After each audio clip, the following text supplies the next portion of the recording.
வணக்கம் சாவித்திரி சமையலுக்கு உங்களை வரவேற்கிறேன்.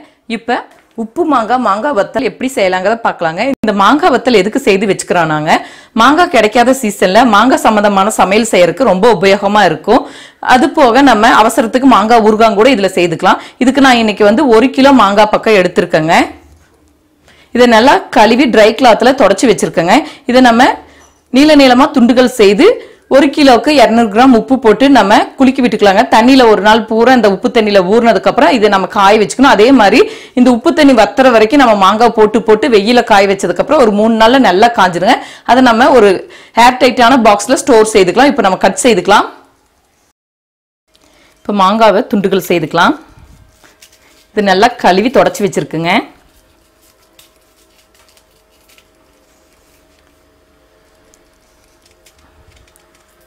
இந்த மாதிரி சைஸ் நம்ம துண்டுகள் செய்துக்கலாம். உங்களுக்கு எந்த மாங்காய் கிடைக்குதோ அந்த மாங்காயில நீங்க மாங்காய் வத்தல் செய்துக்கலாங்க. எனக்கு இந்த மாங்காய் கிடைச்சிருக்கு. இதுல நான் மாங்காய் வத்தல் செய்துக்கிறேன்.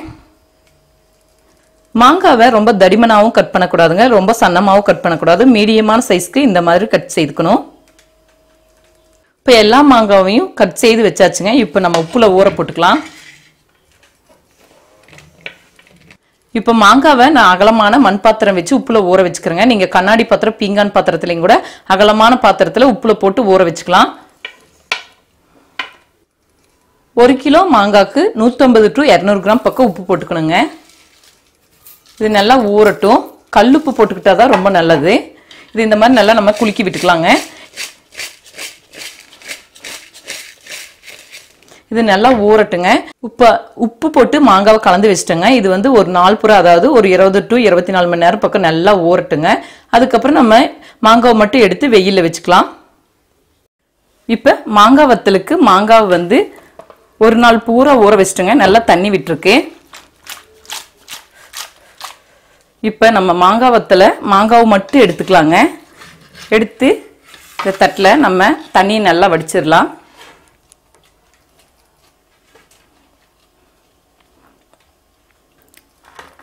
வெயில காய வச்சிடலாம்.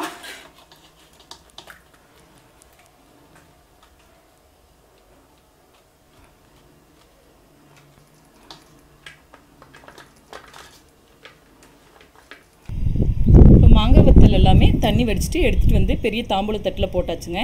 இது நல்லா காயிட்டு வெயில்ல இது மேலே இந்த மாதிரி டவல் போத்திக்கலாங்க.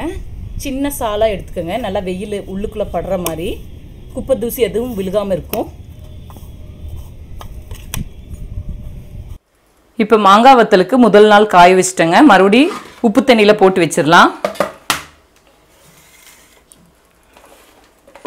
இது நைட் பூரா ஊறட்டும். மறுபடி காலையில வெயில் எடுத்து வச்சிடலாம்.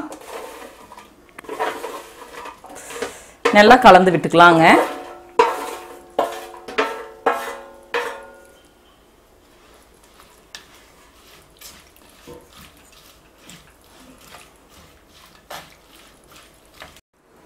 உப்பு மாங்காய் வத்தல் நம்மளுக்கு ரெடி ஆயிடுச்சுங்க. இது உப்பு தண்ணியில 3 நாள் போட்டு, அதாவது உப்பு போட்டு வச்சிருந்தோம்லங்க மாங்கால, அந்த தண்ணியில நல்லா ஊறி தினமும் 3 நாள் பக்கம் நம்ம வெயில் எடுத்து வச்சோங்க.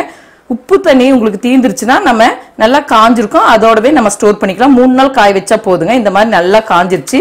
இதை நம்ம ஸ்டோர் செய்து வைக்கும் போது நல்லா இருக்கும். 1 வருஷம் ஆனாலும் கெடாதுங்க. இந்த மாங்காய் நம்மளுக்கு மாங்காய் சீசன் இல்லாத போது இந்த 2 மாங்காய் துண்டுகளை எடுத்து நம்ம சுடுதண்ணியில ஊற வச்சு எல்லா விதமான குழம்பு வகைகளுக்கும் நம்ம புளிக்கு பதிலாக மாங்காவையும் சேர்த்துக்கலாங்க. அது மட்டும் இல்லாம மாங்காவை சுடுதண்ணியில ஊற வச்சு மாங்காய் ஊறுகாயும் செய்துக்கலாங்க. இது நம்ம உப்பு மாங்காவும் கடிச்சிட்டு சாப்பிடலாம்.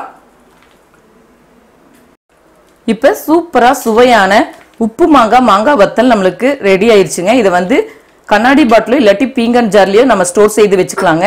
இதே முறையில நீங்க வீட்டுல செய்து பாருங்க. இந்த வீடியோ பிடிச்சிருந்தா லைக் பண்ணுங்க, ஷேர் பண்ணுங்க, சப்ஸ்கிரைப் பண்ணுங்க, கமெண்ட்ஸ் பண்ணுங்க. மேலும் பல சமையல் குறிப்புகளுடன் சந்திக்கிறேன்.